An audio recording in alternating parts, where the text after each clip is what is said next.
இன்னொரு பதிவு எதை பற்றி போடலான்னா, ஆனால் டிஎம்கே வந்து 50 வருஷம் கட்சிங்கிறாங்க.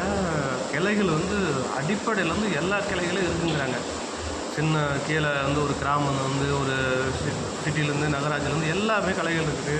எங்களுக்கு இத்தனை கவுன்சில் இருக்குது, இத்தனை எம்எல்ஏ இருக்குது, இத்தனை எம்பி இருக்குது, இத்தனாயிரம் கோடி பணம் இருக்குது, அப்படி எல்லாமே சொல்கிறாங்க.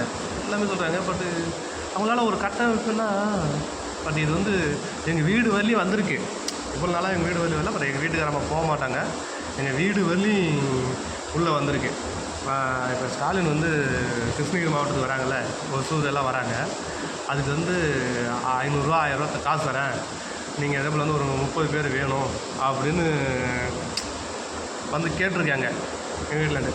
எங்கள் வீட்டில் தான் சொன்னேன், நான் தப்புக்கு துணை போகிற வேலையை நம்மகிட்ட இருக்கக்கூடாது. நம்ம மட்டும் ஓட்டு போடுறோமா இது போடுறோமா அதோட விஷயம். ஆனால் ஏன் இவங்க வந்து எங்கள் வீட்டுக்காரம்மாலாம் போவாங்க, ஸ்டாலின் நம்பி போவாங்க, ஏரியா கவுன்சில் நம்பி எல்லாம் போகலாம். ஏன் போக மாட்டாங்க தெரியுமா? எங்கள் ஏரியா வந்து இப்போ கவுன்சிலர் வந்து டேரெக்டாக ஒரு ஸ்டாலின் அவ்வளோ ஒரு அமைச்சரோ எல்லாம் மெயின் பார்வையாக போயிடுறாங்க. எங்கள் ஏரியா இருக்குங்கள, எங்கள் ஏரியா போய் உள்ளே வந்து சுற்றி பார்த்தாங்கன்னு வச்சுக்க, காரி துப்புவாங்க. எனக்கு தெரிஞ்சு ஒரு 18 வருஷம் மேலாச்சு. அந்த ஏரியாவில் வந்து ஒரு ரோடு கூட, ஒரு 2 ரோடு, மெயின் ரோடு மட்டும்தான் பார்க்க நீட்டாக இருக்கும். மற்றபடி லோக்கல் ரோடெல்லாம் வந்து அந்த இடத்த பார்க்கவே முடியாது, அவ்வளோ நன்றாகவே இருக்கும்.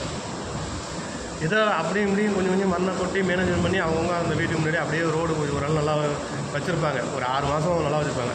மீண்டும் வந்து இவங்க ஏதாச்சும் நோண்டுறேன் போகிறேன் அப்படின்னு ஃபுல்லாக நோண்டி போட்டு போடுவாங்க.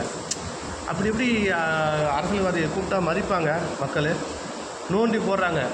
இப்போ எங்கள் கவுன்சில் சேர்த்து 4-5 வருஷம் கணக்கு ஆகி போச்சு. பட் என்னன்னு கூட அதை வந்து பார்த்ததே இல்லை.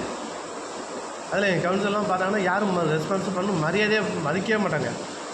அந்த ஆளே வேண்டாம் எங்கேயோ போகிறான் பாடுறா அப்படின்னு புறம்போக்கு போகிறான் பாரு அப்படின்னு சொல்லுவாங்க. நேரில் பார்க்கும்போது அவர் சிரிப்பாப்பில் இவர் சிரிப்பாக வணக்கம் வைப்பாங்க, அவ்வளோதான். மிச்சப்பெல்லாம் கொஞ்சம் கூட மதிக்க மாட்டாங்க.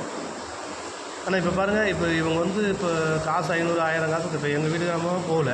பட் எங்கள் வீட்டுக்காரமாக மாதிரி நிறைய பேர் காசு கொடுத்தா போகிற கூட்டமும் இருக்குது. இந்த இதே போல் காசு கொடுத்தா யாரும் வந்து இந்த கட்சி கூட்டத்துக்கு போவாதீங்க. அது எந்த கட்சி கூட்டமாக இருக்கட்டும், டிஎம் ஆகட்டும், ஏடிஎம் ஆகட்டும், காபா ஆகட்டும், நானும் காசு கொடுத்து கூப்பிட்டா எந்த கட்சி கூட்டம் கூப்பிடுவாங்க.